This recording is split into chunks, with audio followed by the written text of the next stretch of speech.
Whew. It's nice and warm today. Kind of outside of us cold Wellingtonians kind of heat thing. I literally have to get all the whatever on my neck. Okay, here's a little tip for life. How do you find gold meteorites? Find out where they fall.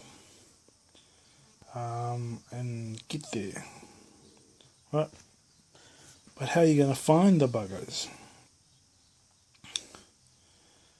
Well, a lot of metal detectors say they will discriminate and take away the audibility of iron and tin and all the crappy metals.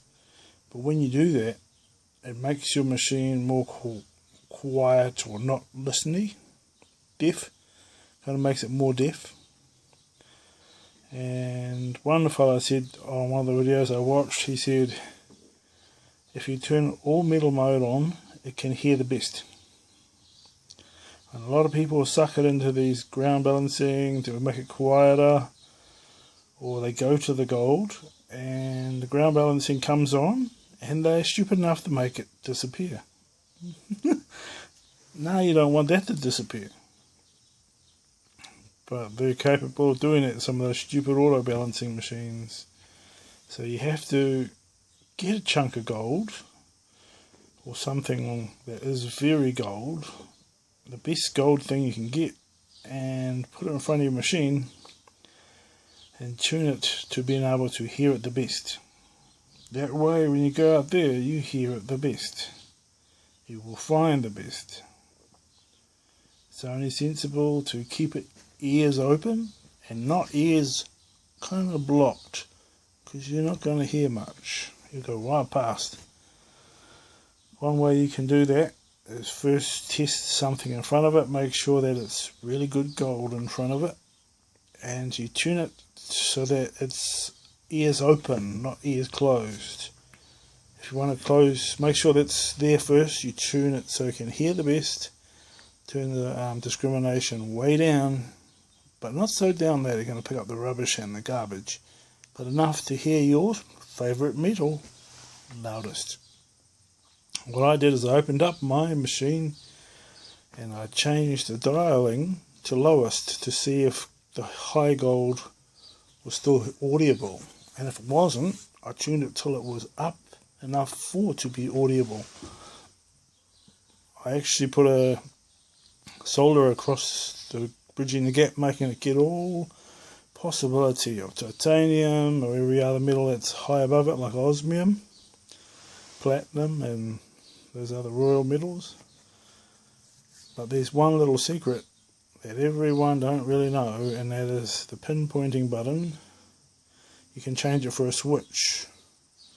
Just open up your machine, look where the buttons connect, put a switch in its place, and remove the push button one and put the switch in. So the minute that you come to where you know the indicator is indicating it, you can switch it on and make it go loud as it can, and then switch that off, and you know you're in the right spot. Because holding the button can give you a sore hand after a while, but switching it, that's a whole new story. Saves you a lot of pain. A lot of detectorists would rather just use the pinpoint switch that it switches on, and they don't even use the other stuff because it just tells lies.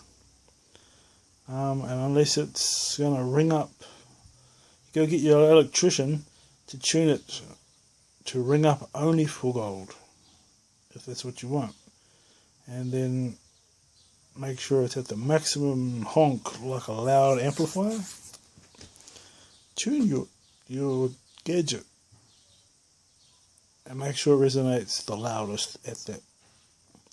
Mine resonates at 3 tones, and it goes psycho at 3 tones level 2.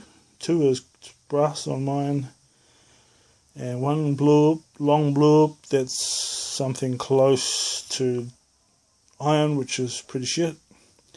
But if you get if you find the iron tone, guaranteed gold could be nearby, because they run together, side by side. But if you get a brass tone, it's not going to be like low grade gold amongst brass. They never seem to run close together. Even though their signals are close together, they don't necessarily run together. Brass is dark greeny colour for some reason, found in China mostly. So I wouldn't go looking for gold there too much. But in saying that, they have a big gold reserve. Though I do blew it up recently. Try to turn it all to dust. And remember, it's a middle frequency for gold. 5 kHz.